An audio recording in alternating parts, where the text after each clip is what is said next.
Bihar assembly ఎన్నికల్లో చివరి విడత పోలింగ్ కు రంగం సిద్ధమైంది. రేపు 20 జిల్లాల్లోని 122 సీట్లకు పోలింగ్ నిర్వహించనున్నారు. పూర్తి అప్డేట్స్ మా ప్రతినిధి సతీష్ నడి తెలుసుకుందాం. సతీష్.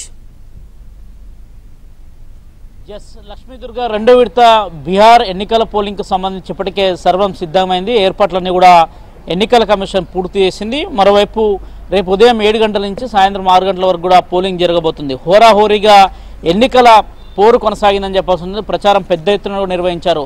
ప్రధానమంత్రి నరేంద్ర మోడీ నుంచి మొదలుకొని పార్టీకి సంబంధించిన కీలక నేతలతో పాటు కేంద్ర మంత్రులు, అదేవిధంగా వివిధ పార్టీలకు మొత్తంగా వివిధ రాష్ట్రాలకు సంబంధించిన బీజేపీ పాలిత రాష్ట్రాల ముఖ్యమంత్రులంతా కూడా పెద్ద ఎత్తున బీహార్లో ప్రచారం కొనసాగించారు. మొత్తం 20 జిల్లాలలోని 122 అసెంబ్లీ నియోజకవర్గాల్లో ఎన్నికల ప్రచారం ఎన్నికలకు పోలింగ్ జరగబోతుంది. మొత్తం 122 అసెంబ్లీ స్థానాలకు కూడా పోలింగ్ ప్రక్రియ కొనసాగబోతుందని చెప్పాల్సి ఉంటుంది. రేపు ఉదయం 7 గంటలకే ఉదయాన్నే పోలింగ్ స్టార్ట్ కాబోతుంది. దాదాపు 122 అసెంబ్లీ స్థానాలకు 1300కు పైగా మంది అభ్యర్థులు బరిలో ఉన్నారు. వీరితో పాటు కీలక నేతలంతా కూడా వారి యొక్క భవితవ్యాన్ని కూడా తేల్చుకోబోతుందని చెప్పాల్సి ఉంటుంది. మరోవైపు నితీష్ కుమార్కి అత్యంత సన్నిహితంగా ఉన్న నేతలంతా కూడా ఈ బరిలో నిలబడబోతున్నారు. వారు ఒక్కొక్కరిగా ఎన్నికలకు సంబంధించి దాదాపు ప్రధానంగా ఈ ఎన్నికల్లో ఖచ్చితంగా కూడా మొదటి దశ దాదాపు 121 అసెంబ్లీ స్థానాలకు ఎన్నికలు జరిగితే ఇక రెండో దశలో 122 అసెంబ్లీ స్థానాలకు ఎన్నికలు జరగబోతున్నాయి. ఇప్పటివరకు జరిగిన మొదటి దశకు దాదాపు 65% మేర పోలింగ్ కొనసాగింది. పోలింగ్ శాతం కూడా నమోదైంది. దాదాపు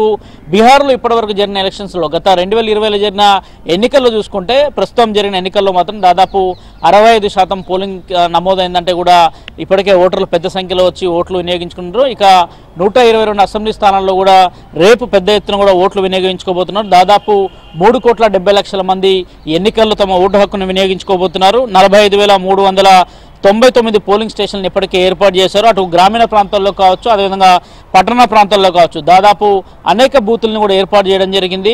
ఇప్పటికే బీహార్లో మొదటి దశ పోలింగ్ సందర్భంగా బీహార్ డిప్యూటీ సీఎం పైన ఏకంగా ఆర్జేడీ నేతలు పెద్ద ఎత్తున రాళ్లదాడి కురిపించారు. కాన్వాయ్ పైన దాడి చేసే ప్రయత్నం చేసినప్పుడు కూడా ఆ సందర్భంలో పోలీసులు దాన్ని అరికట్టారు. రేపు జరగబోయే 122 అసెంబ్లీ నియోజకవర్గాల్లో కొన్ని సమస్యాత్మకమైన ప్రాంతాలుగా ఇప్పటికీ ఈసీ గుర్తించింది. ఇటీవల ఈసీ సైతం కూడా మొదటి దశ ఎన్నికలు జరుగుతున్న సందర్భంలో దాదాపు ఇక్కడ కేంద్ర ఎన్నికల సంఘం కూడా ఎప్పటికప్పుడు మానిటరింగ్ చేసింది. అనునిత్యం కూడా కెమెరాలతోని పూర్తిగా మానిటరింగ్ చేస్తుంది. ఇప్పుడు అన్ని పోలింగ్ స్టేషన్ల వద్ద దాదాపు 45,000 బూతుల దగ్గర కూడా ఇప్పటికే సీసీ కెమెరాలను ఏర్పాటు చేశారు. ఆ ప్రదేశాలను ఇప్పటికే ఈసీ తన కంట్రోల్లోకి తీసుకుంది. కేంద్ర బలగాలతో పాటు రాష్ట్రంలో ఉన్న పోలీస్ బలగాలు సైతం కూడా ఎప్పటికప్పుడు కూడా ఎన్నికలకు సంబంధించిన మానిటరింగ్ చేస్తుంది. దాదాపు ఏర్పాట్లన్నింటినీ కూడా పూర్తి చేసిందని చెప్పాల్సి ఉంటుంది.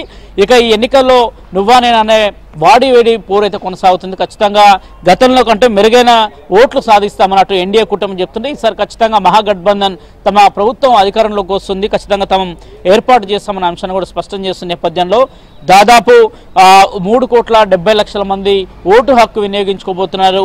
రెండో విడతలో ఎవరు భౌత్యం ఏంటని కూడా తేలబోతుంది. అత్యంత నితీష్ కుమార్కి సన్నిహితంగా ఉన్న మంత్రులంతా కూడా దాదాపు 5 ఈ రెండో విడత పోలింగ్లో పార్టిసిపేట్ చేయబోతున్నారు. వారంతా కూడా తాము ఖచ్చితంగా గెలుస్తాం, తిరిగి ప్రభుత్వాన్ని ఏర్పాటు చేస్తామని చెప్తున్నారు. ఇప్పటికే బీహార్ను జంగల్ రాజుగా మలిచారు. గతంలో లాలూ యాదవ్ కావచ్చు, దాని తర్వాత తేజస్వి యాదవ్ నాయకత్వం కూడా పెద్ద ఎత్తున బీహార్ జంగల్ రాజుగా మిగిలిపోయిందన్న అంశాన్ని కూడా ఇటీవల ప్రధాని కావచ్చు, కేంద్ర హోంమంత్రి కావచ్చు అనేక ప్రచారాల సందర్భంగా కూడా బీహార్ అంతటా కూడా రెండో విడత ఫేజ్లో విస్తృతంగా కూడా బీజేపీ ప్రచారం నిర్వహించింది. అదే స్థాయిలో ఆర్జేడీ కావచ్చు, అదేవిధంగా కాంగ్రెస్ కావచ్చు, మరోవైపు సిపిఎంకి సంబంధించిన నేతలంతా పెద్ద ఎత్తున కూడా ప్రచారం నిర్వహించారు. అయితే రేపు జరగబోయే 122 అసెంబ్లీ స్థానాల్లో దాదాపు 7 గంటల నుంచి సాయంత్రం 6 గంటల వరకు కూడా పోలింగ్ జరగబోతుంది. 6 గంటల లోపు ముందు ఉన్నరికి కూడా పోలింగ్లో పార్టిసిపేట్ చేసేందుకు కూడా అవకాశం కల్పించబోతున్నారని చెప్పాల్సి ఉంటుంది. ఖచ్చితంగా రేపు జరగబోయే ఎన్నికలు కూడా అత్యంత క్రూషియల్గా ఉండబోతున్నాయని చెప్పాల్సి ఉంది. మొత్తం 243 అసెంబ్లీ స్థానాలకు రేపతం జరిగిపోతే ఖచ్చితంగా 122 స్థానాలలో ఎవరి ప్రాబల్యం ఎంత ఉంటుందని చూడాల్సి ఉంటుంది.